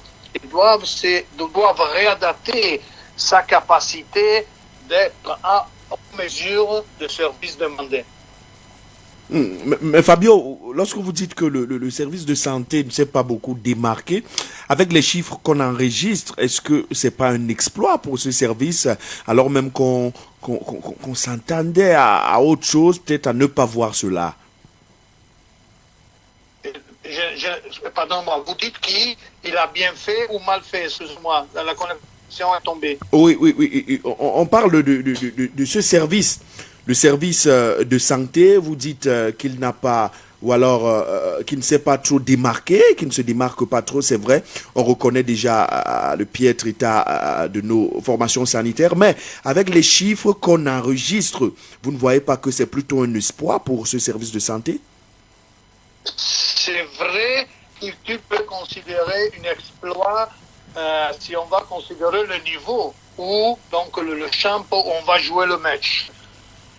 Le chiffre déclare qui, face à cette pandémie, la réaction a été bien faite parce qu'il n'y a pas une énorme diffusion et surtout une énorme cas de décès. Mais je me réfère à la vie quotidienne de ce qui la pandémie a créé. Parce que quand on parle de la pandémie, on s'oublie que malheureusement, toutes les autres maladies sont toujours là. Oui. C'est pas le Covid qui arrête l'autre maladie et prendre le rôle du protagoniste en oubliant et éliminant toutes les autres maladies. Alors, le système santé mondial a eu une énorme coupe parce que à la normale, l'activité de santé a été ajoutée vitement et nombreux l'activité pour combattre le Covid. Alors c'est là où la santé a été mieux préparée, l'impact a été plus douce, laisse-moi utiliser ce mot, et le Cameroun a eu des énormes problèmes au niveau d'approvisionnement. Mais ça c'est normal parce qu'il n'y a rien de production, donc il faut acheter à l'extérieur, dans l'étranger, s'est retrouvé avec une nécessité improvise de masques et de gel. Donc, il n'avait pas dans le monde, et quand la production mondiale est répartie, l'approvisionnement a été normal. Mais je parle des installations de santé qui face à les normales cases de santé et ont eu de grands problèmes à répondre. C'est ça à qui je me réfère. Alors, tout à l'heure, Gilbert essayait d'évoquer, ou c'est vous, les secteurs à soutenir rapidement. À votre avis, au Cameroun, on devrait toucher lesquels secteurs actuellement, rapidement, pour sauver l'économie nationale? L'hôtellerie, c'est la première. La deuxième, c'est la production et transformation alimentaire, parce qu'il faut produire pour nourrir les gens. Et la santé, c'est le troisième. Seulement ces trois-là? Mais il y a tous les domaines. Je fais comme un podium de trois principaux qui, à mon avis, il faut intervenir. Et quand on parle de domaine de la transformation et production alimentaire, on parle de beaucoup de domaines. Donc, c'est important de se rappeler que c'est l'utilisation des ressources locaux dans la meilleure façon, en évitant de l'acheter par l'extérieur. Alors, nous allons encore marquer une légère pause pour faire un clin d'œil au service commercial de la radio et nous revenons dans quelques secondes. Vous sont offerts par l'Union camerounaise de brasserie. Makerik, Lamayong, Inyo Bewakon, Impami Longyes, Bansevele, coronavirus. Higimur, Alama ile Higingira, Alama Joa Mome, Longani Sobe, ni Malima Mampo. Bale, Unkohol, Tolendi Unkombe Agwewe, Ulama Kohol, Ikiri Libong Liwo, Ulama Bongol, Higingira, Mani Yangsi, nous Ampo et Aïmapoui, Tole Umbomo Yoma Seveni Poulasile, mouchoir à usage unique. Ulama be Samour wo, Iyeraye, Ulama be Samblamour, Li Hava li masque liye Nyega, Higingira Umpam Indavion, Ulama Hava masque. Bale Uwengong Kwelesmour, Ulama Yong Mera Marani Mournou.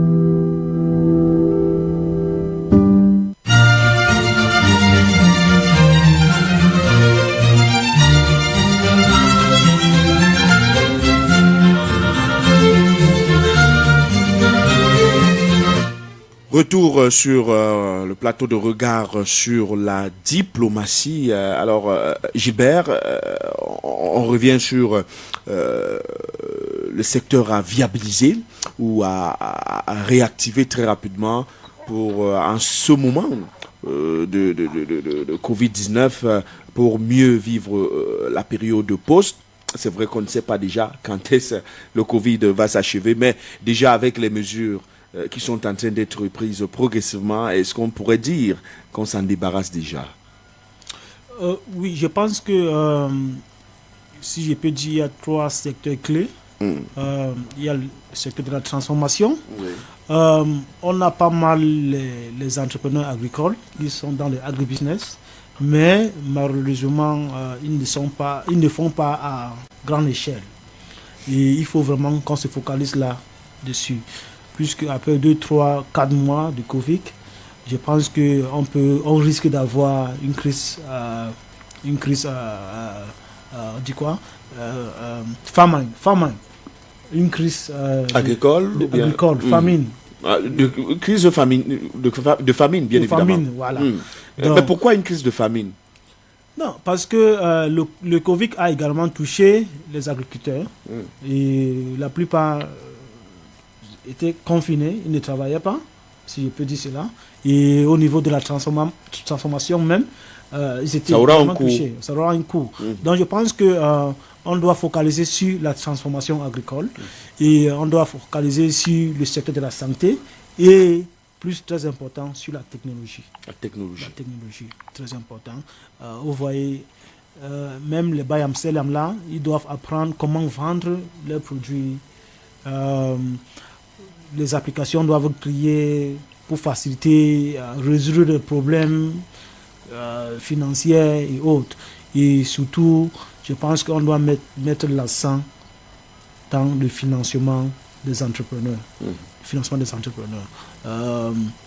Puisque s'ils veulent vraiment accroître leur chiffre d'affaires, ils veulent produire, ils auront besoin de financement. Et comme toujours, c'est le véritable problème. Je pense que les partenaires de développement, le gouvernement, doivent beaucoup mettre l'accent sur les financements des start-upers. Et je pense que nous, à Startup Cap, on travaille déjà pas mal avec les investisseurs qui doivent accompagner les entrepreneurs déjà sélectionnés dans notre base de données après le Covid. Et je pense qu'il y aura un boom de l'économie. Et est-ce qu'on doit avoir peur? Non. Pourquoi? Parce que le Covid a eu un impact négatif et positif. Et moi, je vois plus l'impact positif. Donc, on ne doit pas avoir peur. Je pense que, comme je disais tantôt, on doit avoir normalement, après Covid, les inventions, les innovations. Et il faut les mesures concrètes pour accompagner toutes ces innovations. Et les entreprises qui sont vraiment touchées pendant Covid, on doit vraiment mettre les mesures pour les accompagner. Donc, selon moi, on ne doit pas avoir peur. Parce que moi, je pense que d'ici juin, on ne parlera plus du Covid vis-à-vis, surtout ici en Afrique, avec les recherches, les remèdes qui sont déjà en cours. Alors, non, c'est Fabio. Fabio, est-ce que la peur devrait s'installer ou alors? Non. La peur arrive seulement si tu m'appelles Fabrice. Mais si tu m'appelles Fabio, la peur n'arrive pas. Non, je rigole. C'est la soirée d'un homme pas correct. Donc, je te pardonne. Oui, très bien, merci. Je dis non, il ne faut pas avoir peur. Je suis d'accord avec Gilbert. Et l'histoire de l'humanité est pleine de situations où il y a de grandes crises et il faut repartir après la crise. Donc c'est dans l'esprit humain de comprendre qu'après la crise il y a une remonte. Alors c'est le moment de remonter, c'est le moment de commencer à penser en quelle façon remonter. C'est le moment de mettre sur place chacun sa propre capacité, son propre facteur de capacité et d'intelligence pour créer une domaine. Et quand je parle, il a dit Gilbert même, l'agriculture, les agriculteurs, il y a vraiment le risque de la crise alimentaire parce que partout dans le monde, c'est l'agriculture qui a arrêté sa production. Donc c'est vrai, maintenant ce n'est pas un problème seulement de transformation, parce que s'il n'y a rien à transformer, c'est difficile de faire la transformation. Donc je suis d'accord avec Gilbert pour dire l'appui le plus grand, il faut le donner maintenant même aux agriculteurs qui doivent devenir capables de répartir le plus vite possible pour donner nourriture et matières premières à transformer à la population. Alors, vous croyez aussi, comme Gilbert, que le coronavirus aura été, d'une part, très positif pour les nations? Excusez-moi, je n'ai pas entendu ta question. Est-ce que vous croyez, comme Gilbert, que le coronavirus aura été positif pour les pays du monde? Regarde, déclarer qu'un virus qui a tué carrément à peu près 150 000, 200 000 personnes, et le défi positif, c'est embarrassant en termes de déclaration. Très bien. Si on prend le contexte, et donc on a le maximum de respect pour tous les morts, les décès qui ont été, et pour tout ce qui s'est passé effectivement. Donc si on sort de cette vision et seulement de la vision de ce qui se passera demain, je dis que oui, parfois les grands problèmes donnent de grandes solutions. Et les grands problèmes obligent à retrouver des grandes solutions.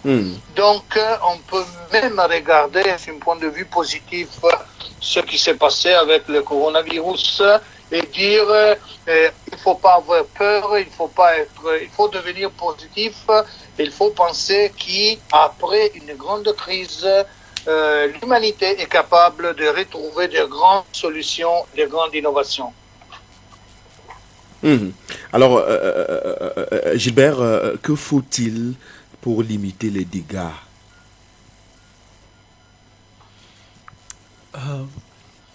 D'abord au niveau des entreprises privées que vous représentez et aussi au niveau de l'économie en général. Oui, pour limiter les dégâts, pour moi, la seule solution, c'est de travailler en partenariat.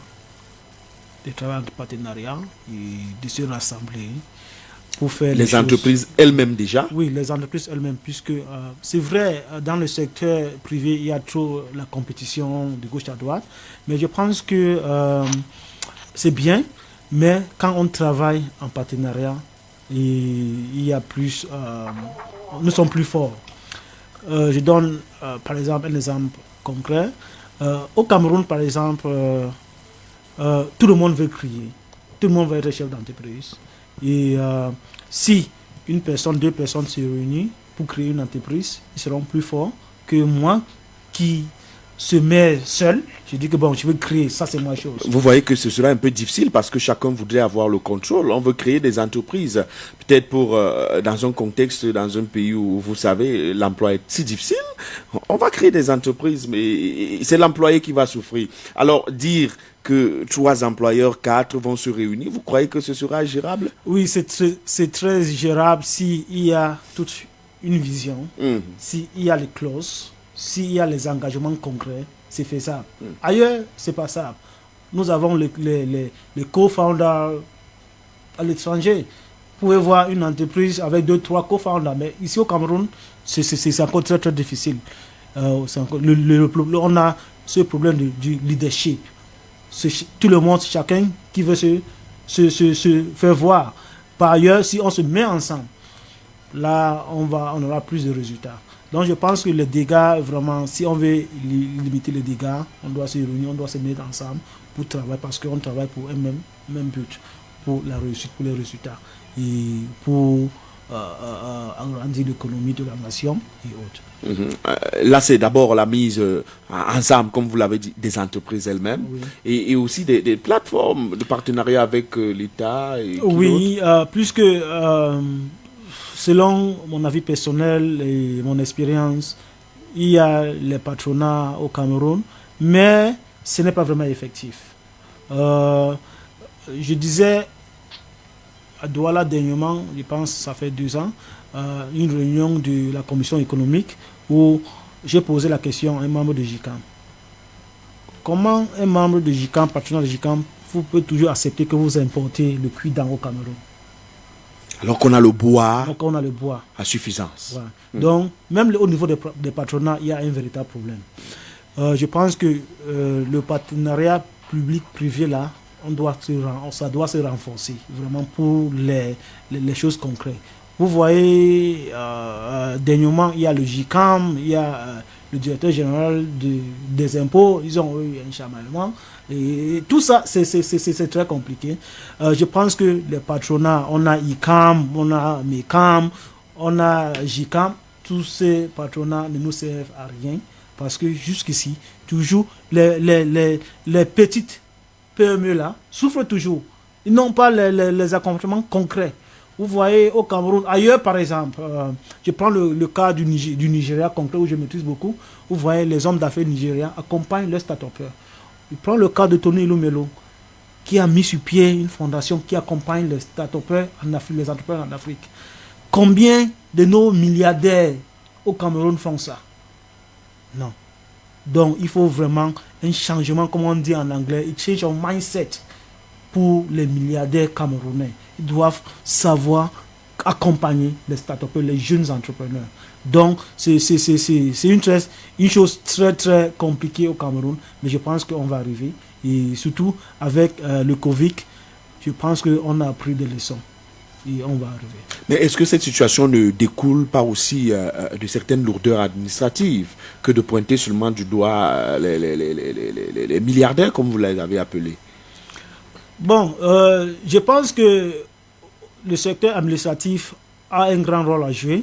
Ils ont aussi leurs problèmes. Et au Cameroun, c'est encore même pire, puisque vous voyez, avant les années, il y avait les détournements des fonds publics. Ils préfèrent aller mettre à l'étranger au lieu de mettre sur pied au Cameroun, construire des industries qui vont employer les jeunes Camerounais.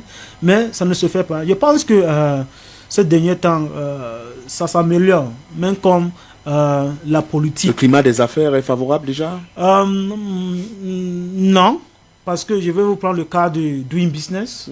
Doing Business 2020, le Cameroun est à, si je ne me trompe pas, 169, je ne me trompe pas. Donc, c'est encore plus pire. Vous voyez? Donc le climat des affaires au Cameroun il y a encore beaucoup à faire. Vous voyez, au niveau des financements, au niveau des réglementaires, au niveau d'enrichissement même des entreprises. Donc tout ça, c'est très compliqué. La corruption, il y a toujours là. Et je pense que l'État, à travers le ministère des PME et le ministère des Finances, ils ont vraiment un grand rôle à jouer pour sauver l'économie camerounaise. Alors, Fabio? Oui. Oui, on vous écoute également sur les possibilités de limiter les dégâts. Donc, je suis totalement d'accord quand on dit qu'il faut se mettre ensemble. Et c'est vrai qu'il est possible, parce qu'il faut créer des filières, des chaînes où les entrepreneurs qui sont encore à un niveau petit n'ont pas les efforts, la capacité et les possibilités de faire certaines choses. Alors, se mettre ensemble donne une puissance qui peut arriver même en face à l'État ou même en face à une banque pour demander des financements plus raisonnables et plus faisables. C'est même vrai que la bureaucratie, c'est ce qui toujours et partout dans le monde, là, l'esprit des entrepreneurs. Et je pense, je ne connais pas aucune place dans le monde où il n'y a pas des entrepreneurs qui disent que leur système bureaucratique est parfait. Et c'est vrai, le climat des affaires au Cameroun est compliqué parce que ce sont même les entrepreneurs qui ont rendu compliqué le climat. Les affaires, surtout au niveau de PME, c'est une chose qui normalement sort de la politique. Et c'est une chose qui peut être créée, gérer le quotidien des entrepreneurs même. Alors, c'est l'opportunité de se regrouper, de se mettre ensemble, de créer des chaînes, de filières, peut être un système innovant pour améliorer les conditions donc, et couvrir cette gap qui est arrivée dans le Covid et après le Covid. À mon avis, Gilbert a raison. L'ensemble des entrepreneurs peut être une bonne solution.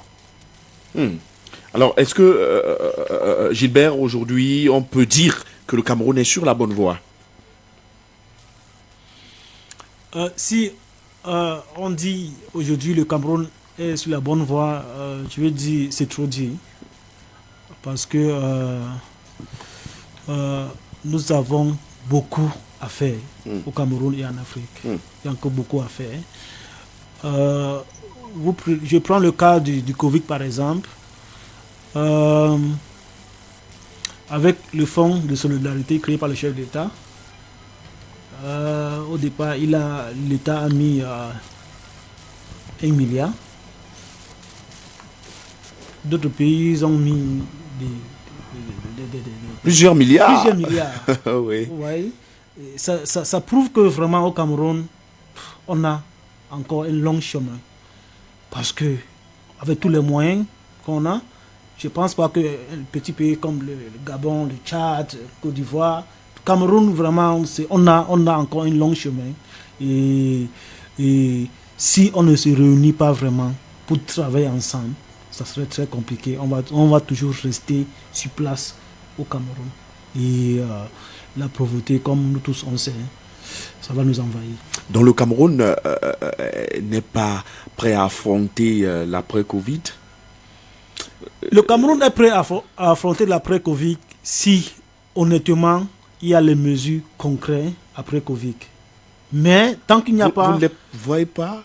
Non, je ne les vois pas encore. Honnêtement, je ne les vois pas encore. Il y a les mesures concrètes que moi, je ne les vois pas encore. Et tant qu'on ne met pas ces mesures concrètes, ça serait très compliqué.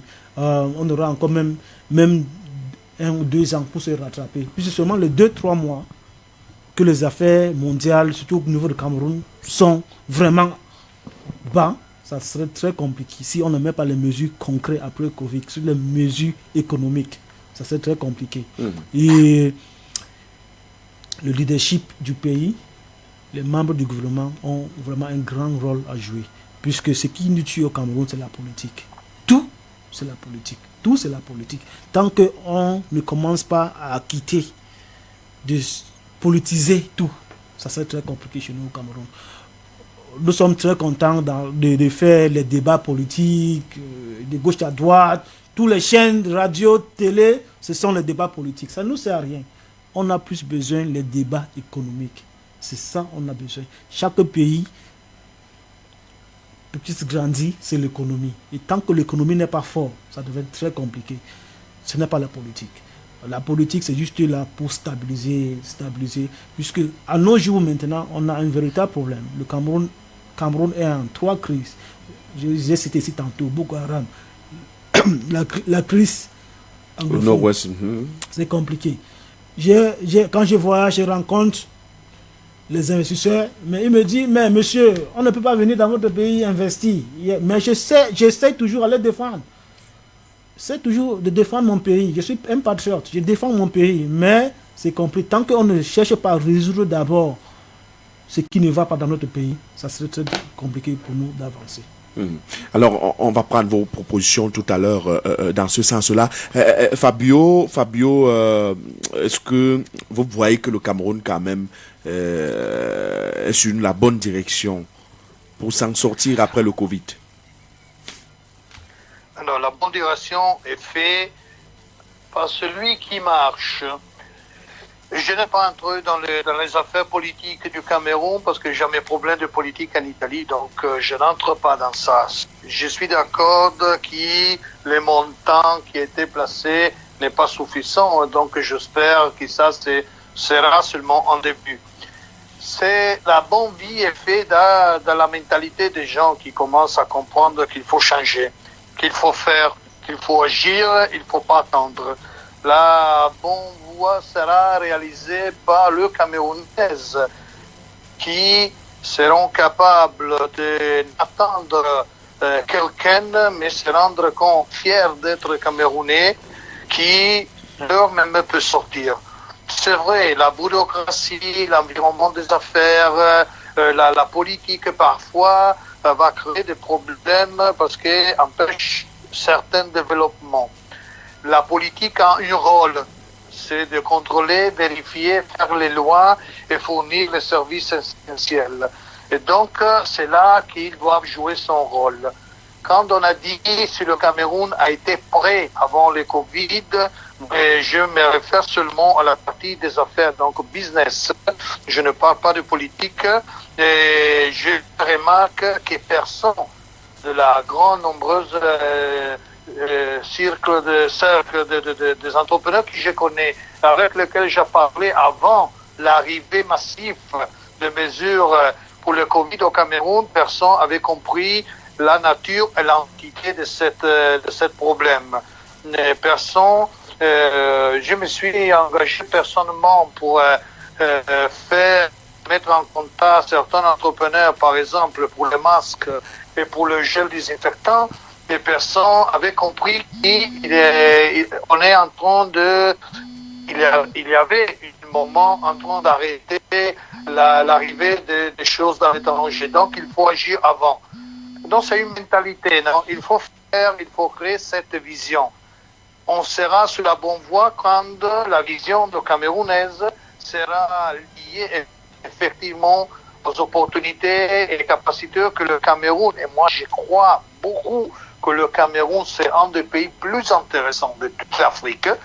Le Cameroun c'est un pays qui peut vraiment sortir et faire la différence, pas seulement dans la sous-région, mais dans l'Afrique entière. Et Gilbert, qu'est-ce qu'il nous manque? Je pense que on doit refaire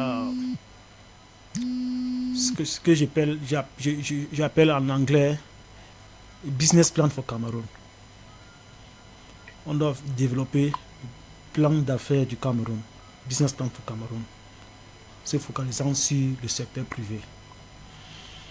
Il nous faut une banque d'investissement qui fait encore un véritable problème. Et la stabilité politique du pays vraiment doit s'améliorer. Et la chose la plus importante, c'est la gouvernance. La gouvernance qui nous manque encore au Cameroun. Quand on parle de gouvernance, on parle de le leadership, la comptabilité, rendre compte. Oui. Il y a quelqu'un qui a mis sur un poste le 20 mai, le budget de 20 mai, le budget du 1er mai, ça pourrait bien servir pour renforcer certaines mesures économiques au Cameroun. Et de un, on ne sait même jamais combien pour ces deux programmes. Ça pourrait bien servir. Il n'y aura pas le 20 mai, il n'y aura pas le 1er mai. Et les budgets ont été votés pour ça. Mais à la fin, on ne va pas voir là où ça va se passer. Donc il faut vraiment un système de gouvernance au pays et on aura mieux une nation sur... Alors, gouvernance, c'est pour vous relancer, gouvernance à tous les niveaux, non? Déjà prise de conscience aussi des entrepreneurs. Oui, oui. Fabio parlait que les entreprises eux-mêmes, ils compliquent le climat des affaires. Je veux dire oui avec lui parce que je suis dans le secteur. La majorité des entrepreneurs, des chefs d'entreprise ne sont pas crédibles. C'est-à-dire, in English, we call it trust. Most entrepreneurs in Cameroon, they are not trustworthy. Ça veut dire quoi? Ça veut dire que si vous n'êtes pas crédible, ça serait difficile de faire les affaires dans le monde. Parce que vous ne pouvez pas, même au niveau de la gouvernance, on vous donne 500 millions et vous n'arrivez même pas à gérer ou bien à rendre compte. Toujours en train de tricher avec son partenaire, ça devient très compliqué. Donc nous-mêmes, les chefs d'entreprise, on doit vraiment commencer à prendre le système de leadership, le système du management, le système de stratégie, le système de vision, qui est très important. Et plus important, comme je disais tantôt, trust. trust, je ne sais pas comment tu as dit trust en français, mais... Espoir ou l'échange, le troc. Non. La foi, non, pas la foi. Trust. La crédibilité, voilà. Oui, merci voilà, Fabio. Oui. La crédibilité. Merci Fabio. Alors Fabio, les solutions. Mais je suis d'accord, l'entrepreneuriat camerounais parfois n'est pas crédible, donc il faut donner une crédibilité, il faut créer une crédibilité, il faut croire dans l'opportunité, les possibilités que l'entrepreneuriat camerounais peut avoir. Et encore une fois, il faut penser que la politique doit faire son métier et créer les conditions pour rendre réalisable et possible une croissance et une sortie de cette crise à cause du Covid. Mais, encore une fois, je souligne et je suis content de retrouver en Gilbert quelqu'un qui a la même vision, qu'il faut créer une vision entrepreneuriale. Il faut créer une crédibilité entrepreneuriale parce que la partnership avec les étrangers est difficile quand tu n'as pas de crédibilité. Quand ta capacité de gérer ton entreprise, n'importe à quel niveau, dans quel domaine, et n'importe à quelle dimension, ne devient pas crédible. Moi, je connais un tel numéro d'entrepreneurs camerounaises qui, effectivement, ne sont pas crédibles. Ils viennent chez toi pour demander des choses, ils n'ont pas même l'idée de ce qu'ils vont réaliser. Et donc, c'est difficile même de créer cet partenariat avec des étrangers qui ont la volonté de créer de gagnant-gagnant. J'aime rigoler, mais c'est pas une rigole malheureusement, qui la plupart des fois le Camerounais pense à un partenariat où ils attendent et son partenaire fait à peu près la totalité des choses. Et alors, je dis en conclusion, il faut changer toujours la façon de dire le Cameroun sur le Cameroun, en le transformant dans vision négative une vision positive. Il faut devenir fier. You must to trust in Cameroon is Cameroon. Le Cameroun, avec la fierté de le dire. Alors, Fabio, en quelques secondes, que nous proposes-tu personnellement? C'est-à-dire, comment vous, personnellement, vous voulez aider l'économie camerounaise à se relever? Vous êtes un grand acteur de ce domaine. Oui. Oui. Moi, j'ai dit, moi, personnellement, je suis déjà engagé et j'ouvre mes portes à tous les entrepreneurs qui sont là-bas pour former les entrepreneurs. Comme je dis, j'ai fait déjà des cours en ligne pour former la planification des entreprises et porter le chef d'entreprise à planifier les nouveaux cours post-Covid. Donc, mon appui et mon apport sur cette plan, c'est de former et donner l'expertise de PME italiennes qui sont les plus forts dans le monde et personne peut éviter de confirmer ça. Il y a 9 millions de petites et moyennes entreprises qui, même dans la souffrance maintenant du post-Covid, seront prêts à repartir. Alors, ma capacité, c'est de former les entrepreneurs et donc c'est ça mon appui. Et en plus, laisse-moi terminer en disant que j'aime bien avoir le contact de notre ami Gilbert parce que quand j'aurai l'opportunité de revenir au Cameroun, vous l'aurez bientôt, je veux le rencontrer. Très bien, vous l'aurez. Très bien, vous l'aurez. Alors, Gilbert, vous aussi, vous allez accompagner comment l'entrepreneuriat camerounais? Oui, je pense que moi, je le fais déjà depuis 15 ans aujourd'hui, au niveau de la formation, le montage du business plan, en focalisant sur le business model, sur les stratégies, la vision. Voilà pourquoi j'ai toujours insisté. Vous voyez, les gars qui créent les call box aujourd'hui, ils sont là 10 ans, 20 ans, ils font le call box. Ça ne doit pas se passer comme ça. Donc je pense que depuis 15 ans aujourd'hui, j'accompagne les start-upers et les PME camerounais au niveau de la stratégie. Puisque quand il n'y a pas de bonne stratégie, l'entreprise ne peut pas grandir. Et surtout au niveau des recherches de financement, où voilà pourquoi j'ai mis sur pied Statom Cap, qui est là uniquement pour la mobilisation des ressources financières pour accompagner les start-upers et surtout les start-upers qui ont les prototypes et qui ont les projets innovants. Puisque c'est grâce à eux où on peut avoir vraiment une économie émergente. Et je pense que, comme Fabio a dit, la formation, c'est la clé. Vous voyez, au Cameroun, on a un problème, véritable problème, c'est que quand on sort de l'école, on fait 2, 3 concours, 3, 4 concours. Quand on échoue, c'est là où on dit que bon, je vais devenir entrepreneur. Et sans formation, sans entrepreneurial skill, sans stratégie. Et quand on fait 2, 3 fois, on doit échouer. Et c'est vrai, on échoue toujours. On échoue toujours. Et donc la formation est primordiale. La formation est très primordiale. Et quand on échoue, on doit apprendre les leçons pour remonter et remonter en force par les formations. Les formations, c'est très important pour les chefs d'entreprise.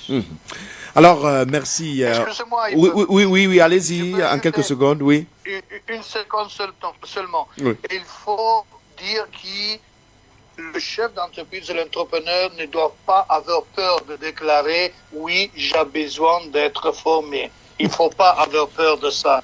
Il faut l'accepter. Il faut se rendre compte. Il faut s'appuyer à des experts qui sont capables de te former pour tes avantages. Donc l'entrepreneur ne doit pas avoir peur de déclarer « j'ai besoin d'être formé ». Excusez-moi pour t'occuper la parole. D'accord, merci bien pour le message. Alors, regard sur la diplomatie, c'est terminé pour ce soir. À la mise en onde, il y avait Ulrich Kemwe, également il a assuré la vidéo-caméra. Régie d'antenne, Yannick Ngelewi, coordination éditoriale, Carole Prudence Tientieux, coordination centrale, Roger Kiek de Kiki, supervision générale, le révérend pasteur Emmanuel Noël Bissaï, micro de présentation, Yves Modeste Ngué. Mesdames, messieurs, on se retrouve la semaine prochaine, même heure et même fréquence.